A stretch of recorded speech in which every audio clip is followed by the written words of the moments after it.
नाशिकमध्ये उघडकीस आलेल्या अशोक खरात प्रकरणानंतर अंधश्रद्धेच्या नावाखाली सुरू असलेल्या शोषणाचा गंभीर मुद्दा पुन्हा एकदा चर्चेत आला आहे. अनेक महिलांनी अशा भोंदूंच्या सांगण्यावरून गोष्टी का केल्या हा प्रश्न समाजात उपस्थित होत असला तरी त्यामागील वास्तव खूप गुंतागुंतीचे आणि संवेदनशील आहे. अशा प्रकारच्या घटनांमध्ये सुरुवातीला विश्वास निर्माण करण्याची पद्धत वापरली जाते. गोड बोलणे, साध्या उपायांचा सल्ला देणे आणि तुमचं भलं होईल असा विश्वास देत हळूहळू व्यक्तीला मानसिकदृष्ट्या जखडले जाते. यानंतर एकांत, स्पर्श आणि त्यातून पुढे होणारे शोषण ही प्रक्रिया टप्प्याटप्प्याने घडवली जाते. त्यामुळे अनेकांना ही फसवणूक ओळखणे कठीण जाते. अनेक स्त्रिया अशा भोंदूंकडे स्वतःहून जात असल्या तरी त्यामागे इच्छा नसून आशा आणि अडचणींचा ताण असतो. मूल न होणे, आजार बरा न होणे किंवा कौटुंबिक समस्या यामुळे त्या शेवटचा उपाय म्हणून अशा लोकांकडे वळतात.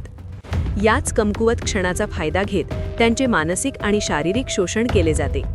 या प्रकरणांमध्ये पीडित महिलांनी गप्प राहण्याची अनेक कारणे आहेत. समाजाची भीती, बदनामीची शक्यता तसेच स्वतःलाच दोष देण्याची भावना यामुळे त्या आवाज उठवत नाहीत. काही वेळा भोंदू व्यक्तींकडून मानसिक दबाव टाकला जातो, ज्यामुळे पीडितांना सत्य समजूनही बोलणे कठीण होते. तज्ज्ञांच्या मते अशा प्रकारच्या घटनांमध्ये मानसिक नियंत्रण आणि सततचा प्रभाव हा मोठा घटक असतो. व्यक्ती आधीच भावनिकदृष्ट्या कमकुवत अवस्थेत असताना अशा गोष्टींचा परिणाम अधिक होतो. त्यामुळे या समस्येकडे केवळ गुन्हा म्हणून न पाहता सामाजिक आणि मानसिक दृष्टिकोनातूनही पाहणे आवश्यक आहे. या पार्श्वभूमीवर समाजात जागरूकता वाढवणे अत्यंत गरजेचे आहे.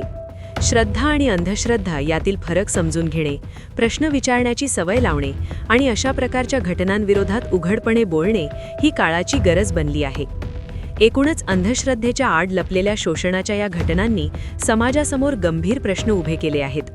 पीडितांना दोष न देता त्यांना आधार देणे आणि अशा भोंदू प्रवृत्तीवर कठोर कारवाई करणे हेच या समस्येवर प्रभावी उत्तर ठरू शकते.